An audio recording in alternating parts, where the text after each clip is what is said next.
ஒரு தரம் நம்ம ரட்சிக்கப்பட்டுட்டோம் அப்படின்னா அதுக்கப்புறம் நம்ம இனிமேல் என்ன செய்யக்கூடாதுன்னா பழைய அந்த பாவ வாழ்க்கைக்குள்ளே போகக்கூடாது.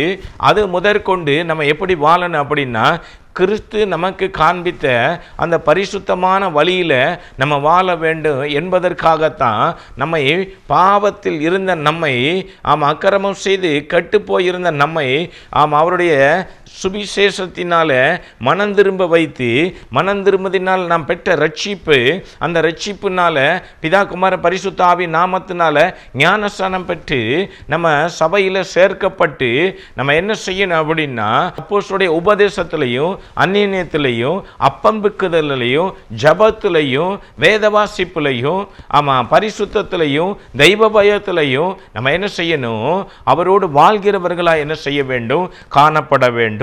ஆனால் இன்னைக்கு கிறிஸ்து இயேசுவை அறிகிற அறிவை அடைந்த பின் நம்ம என்ன செய்கிறோம் அப்படின்னா இன்னைக்கு பாருங்க எபிரேயர் 10வது அதிகாரத்தில் 26, 27 இப்படியாக சொல்லுகிறது. சத்தியத்தை அறியும் அறிவை அடைந்த பின், சத்தியத்தை அறியும் அறிவை அடைந்த பின்பு நாம் மனப்பூர்வமாய் பாவம் செய்கிறவராய் இருந்தால் பாவங்களின் நிமித்தம் செலுத்தத்தக்க வேறொரு பலி இனி இராமல், அதாவது சத்தியத்தை அறிகிற அறிவை அடைஞ்சாச்சுது. இப்போ நம்ம ரட்சிக்கப்பட்டாச்சு, சபைக்கு வந்தாச்சு, நம்ம பந்தியில் அதாவது பங்கு பெறுகிறோம், ஞானஸ்நானம் பெற்றிருக்கிறோம், இப்படிலாம் காணப்பட்டு நம்ம வாழ்ந்து கொண்டு இருக்கிறோம், வேத வாசிக்கிறோம், ஜெபிக்கிறோம், இதெல்லாம் சொல்கிறோம், ஊழியம் செய்கிறோம், இப்படிலாம் சொல்கிறோம். ஆனால் எல்லா சத்தியத்தை அறிந்த பின்பு நம்ம திரும்பவும் மனப்பூர்வமாய் பாவம் செய்கிறவர்களாக இருந்தால் பாவங்களின் நிமித்தம் செலுத்தத்தக்க வேறு ஒரு பலி கிடையாதா? பாவத்துக்கு ஆண்டவர் என்ன பாவம் செய்துட்டு என் பாவத்தை மன்னிங்க அப்படின்னு சொல்லி அவர்கிட்ட எதுவும் பலி செலுத்துவதற்கு ஏதுவான ஒரு பகுதி என்ன கிடையாதா? கிடையாது. பலி செலுத்தி அதிலிருந்து நாம் தப்பித்து கொள்ள முடியாதா? ஆனால் என்ன சொல்லுகிறாங்கன்னா நியாய தீர்ப்பு வரும் என்று பயத்தோடு ரட்சிக்கப்பட்டு தேவனோடு வாழ்ந்து கொண்டு ஞானஸ்நானம் பெற்று பந்தி அதாவது கர்த்தருடைய பந்தியில் பங்குபட்டு சபையில் ஒரு அங்கத்தினராக இருந்து ஊழியர் செய்து கொண்டிருக்கிற நம்ம சத்தியத்தை அறிஞ்சு நல்ல சத்தியத்தை அறிஞ்சு வாழ்ந்து கொண்டிருக்கிற நம்ம பாவம் செய்கிறோம் அப்படின்னா நமக்கு என்ன அப்படின்னா அந்த பாவத்துக்கு நமக்கு மன்னிப்பு கிடையாது. நியாய தீர்ப்பு வரும் என்று பயத்தோடு எதிர்பார்க்குதலுக்கும் விரோதியை பட்சிக்கு கோபாக்கினையே இருக்கும். விரோதியை பட்சிக்கிறதுக்கு என்ன செய்வோம், நமக்கு விரோதி இருக்கிறான் அப்படின்னா அவனை எப்படியாவது அழிச்சிடணும், அவனை எப்படியாவது அடிச்சிடணும், அவனை கொண்டு போட்டுடணும், அவனுக்கு தண்டனை கொடுக்கணும், அப்படி தானே நம்ம நினைப்போம். அவன் தண்டனை பெறணும், நல்லா இருக்கக்கூடாது. அதே போல நியாய தீர்ப்பு வரும் என்று பயத்தோடு எதிர்பார்க்குதலும் விரோதிகளை பட்சிக்கு கோபாக்கின. நம்ம எல்லாம் கோபாக்கினையின் பாத்திரமாக என்ன செய்வோம், காணப்படுவோம். இன்னைக்கு சத்தியத்தை அறிகிற அறிவை அடைந்த பின்பு நம்ம என்ன செய்கிறோம் அப்படின்னா மனப்பூர்வமாய் பாவம் செய்கிறோம். இதெல்லாம் இன்னைக்கு நூதனமான ஒரு உபதேசம். என்ன சொல்றாங்க அப்படின்னா நம்ம வாசிக்கிறோம் 2 பேதுரு 2வது அதிகாரம் 20வது வசனத்திலிருந்து கர்த்தரும் இரட்சகருமாய் இருக்கிற இயேசு கிறிஸ்துவை அறிகிற அறிவினாலே உலகத்தின் அசுத்தங்களுக்கு தப்பினவர்கள். நல்லா கவனிக்கணும். கர்த்தரும் இரட்சகருமாய் இருக்கிற இயேசு கிறிஸ்துவை அறிகிற அறிவினாலே உலகத்துக்கும் அசுத்தங்களுக்கும் தப்பினவர்கள் மறுபடி அவைகளில் சிக்கிக்கொண்டு.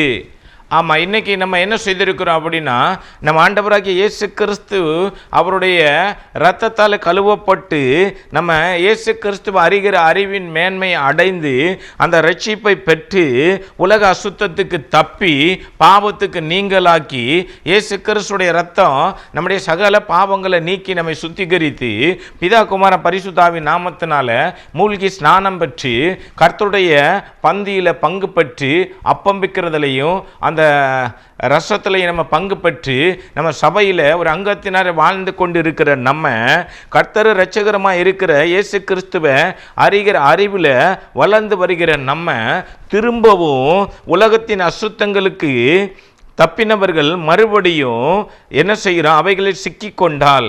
ஏற்கனவே நம்ம உலகத்தின் அசுத்தத்தில் வாழ்ந்த அவைகளிலிருந்து விடுதலை பெற்று தான் நம்ம இயேசுவை ஏற்றுக்கொண்டு வந்திருக்கிறோம்.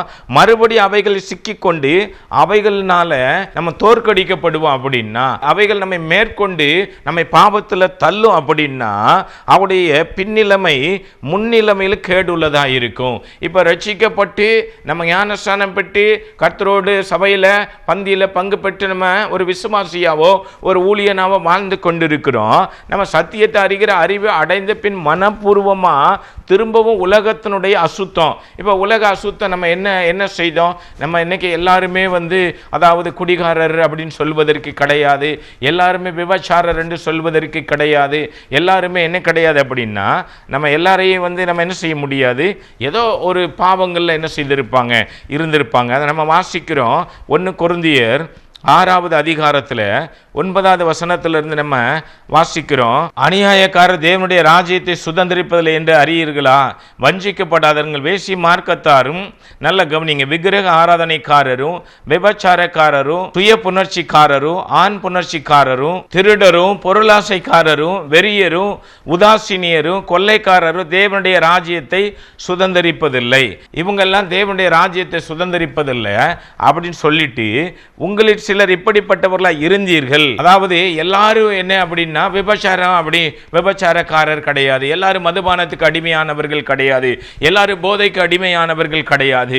ஒருவேளை அநியாயக்காரனா இருந்திருக்கலாம், இல்ல அப்படின்னா வேசி மார்க்கத்தானா இருந்திருக்கலாம், இல்ல விக்கிரக ஆராதனைக்கு அடிமைப்பட்டவனா இருந்திருக்கலாம், இல்ல விபச்சாரக்காரனாக, ஆமா சுய புணர்ச்சிக்காரனாக, ஆண் புணர்ச்சிக்காரனாக, ஆமா இப்படிப்பட்ட ஒருவேளை திருடனா இருந்திருக்கலாம், இல்ல பொருளாசைக்காரராக இருந்திருக்கலாம், இல்ல வெறியனா இருந்திருக்கலாம், உதாசீனியரா இருந்திருக்கலாம், கொள்ளைக்காரனா இருந்திருக்கலாம். ஆமா இப்படிப்பட்ட ஏதோ ஒரு பாவத்தில் நம்ம காணப்பட்டிருந்திருக்கலாம். அவர் சொல்லுகிறாங்க, உங்களில் சிலர் இப்படிப்பட்டவர்களா இருந்தீர்கள், ஆயினும் கர்த்தராகிய இயேசு கிறிஸ்துவின் நாமத்தினாலும் உங்களில் சிலர் இப்படிப்பட்ட பாவங்களில் என்னது இருந்தீர்கள். நம்மெல்லாம் இன்னைக்கு எல்லாரும் என்னது ஒரு பாவமே செய்யாத நீதிமான் என்று சொல்வதற்கு யாருமே கிடையாது.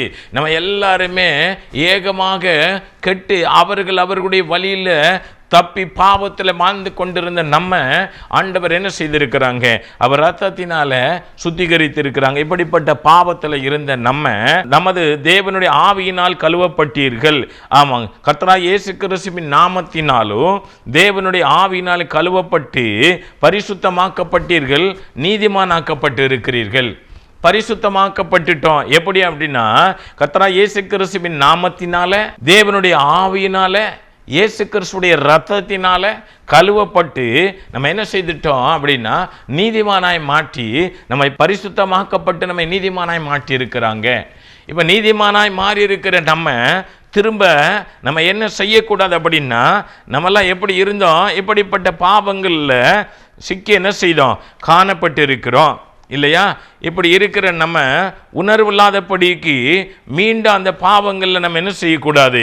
2 பேதுரு 2:20 வாசிக்கிறது போல, கர்த்தர் இரட்சகருமாய் இருக்கிற இயேசு கிறிஸ்துவை அறிகிற அறிவினாலே உலகத்தின் அசுத்தங்களுக்கு தப்பினவர்கள் மறுபடி இவைகளில் சிக்கிக்கொண்டு ஜெயிக்கப்பட்ட, திரும்பவும் பாவம் செஞ்சு சாத்தா நம்மளை பாவத்தில் விழத்தள்ளி, நம்ம திரும்ப அந்த பாவத்தில் சாத்தா நம்மளை விழத்தள்ளி நம்ம பாவத்தில் தோத்துட்டோம், சாத்தான் ஜெயிச்சிட்டான் அப்படின்னா நம்முடைய பின்னிலைமையிலும் நம்முடைய முன்னிலைமை எப்படி இருக்குமா, கேடுள்ளதாக இருக்கும். ஆமாம், அவர்களுடைய முன்னிலைமை நம்ம ஏற்கனவே பாவத்தில் வாழ்ந்த பகுதியை விட இப்போ ரட்சிக்கப்பட்டு இப்போ காணப்பட்டு திரும்ப பாவத்தில் விழுந்தோம் பார்த்தீங்களா, இந்த நிலைமை எப்படி இருக்கும் அப்படின்னா ரொம்ப கேடுள்ளதாக காணப்படும். ஆமாம், அவர்கள் நீதியின் மார்க்கத்தை அறிந்த பின்பு தங்களுக்கு ஒப்புவிக்கப்பட்ட பரிசுத்த கற்பனை விட்டு விலகுவதை பார்க்கிறோம். தேவ பிள்ளையே கவனமாக கேளுங்க. இப்போ என்ன அப்படின்னா நூதனமான ஒரு உபதேசம் நம்ம எப்படியும் வாழலாம். ஒரே ஒரு நேரம் சபைக்கு பிதா குமார பரிசுத்தாவின் நாமத்தினால நம்ம பாவ மன்னிப்பு பெற்றோமோ இல்லையோ, சும்மா ஞானஸ்நானம் பெற்றுட்டோம் அப்படின்னா நம்ம பாவத்திலிருந்து விடுதலை அடைஞ்சிருக்க மாட்டோம், பாவத்திலிருந்து மீட்பு அடைஞ்சிருக்க மாட்டோம். பாவ மன்னிப்பு சரியான பகுதியில் பாவத்தை குறித்த ஒரு உணர்வே இருந்திருக்காது.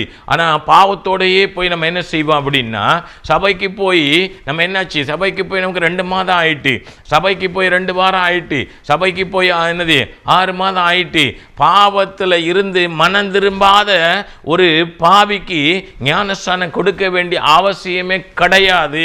அவன் எத்தனை வருஷமாகட்டும் பாவத்திலிருந்து மனம் திரும்புவதற்கு மனம் இல்லாத ஒரு பாவிக்கு நம்ம வலுக்கட்டாயமாக கொண்டு போய் அவனை அதாவது மூழ்க பண்ணி ஸ்நானம் கொடுத்து அவனை பந்தியில பங்கு பெற வைக்கிறதுனால என்ன பிரயோஜனம் இருக்கிறது?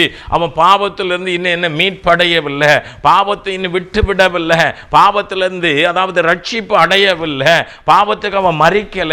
அந்த பாவத்தை தொடர்ந்து செய்து கொண்டிருக்கிற அந்த பாவிக்கு என்ன செய்கிறோம்? வலுக்கட்டாயமா ஞானஸ்நானத்தை கொடுக்கிறோம். அது சகோதரனோ சகோதரியோ, வாலிபனோ வாலிப பிள்ளையோ, ஆமா, இப்படிப்பட்டவர்கள் இன்னைக்கு என்ன செய்கிறாங்கன்னா, அவர்கள் நீதியின் மார்க்கத்தை அறிந்த பின்பு தங்களுக்கு ஒப்புவிக்கப்பட்ட பரிசுத்த கற்பனை விட்டு விலகுவதை பார்க்கிலும் அதை அறியாதிருந்தால் அவர்களுக்கு நலமாயிருக்கும்.